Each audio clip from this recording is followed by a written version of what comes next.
Question 15 of the additional maths paper 2019. Okay, do the points 7 and 10 and 2 and -5 lie on the curve?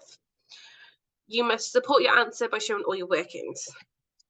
Okay, so if they lie on the curve, then it's going to equal 55. If it doesn't lie on the curve, we're going to have a completely different answer. So what we're going to do is use the points. Sub in. So x equals 7, y equals 10. And we're just going to sub them in here now. So 10 squared minus 5, and that's 7 squared equals 55. So if they're equal, that should work out absolutely fine. So 10 squared is 100, so that gives me 300. And then 7 times 7 is 49. 49 times 5, let me just do that on the calculator because nobody's got time for that. That gives me 245. Does that equal 55? Well, I can tell you straight away, yes, it does.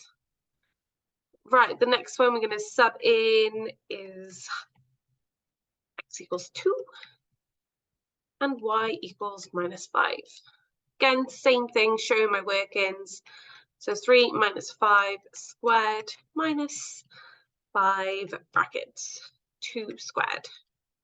And again, does it equal 55 is the question. So 5 minus 5 times -5 gives us 25, so that bit's 75. So the negative disappears in a sense because you're times a negative by a negative. And the next part you've got is 2 squared, which is 4. 4 times -5, that's going to give us -20. And does that equal 55? Again, you've probably already seen it. Yes, it does. So therefore, both coordinates lie on the curve. On the curve. And that'll be enough for that question. It was only 2 marks, so it should be fine. Let's get the mark scheme out. Colour. Working to support that both 7 and 10 and 2 and -5 lie on the curve. So working is substituting the x values and finding y, or substituting the coordinates to find the thing, which we've done here. So that will give us our B2 for both of those. Brilliant. Question 15 is done.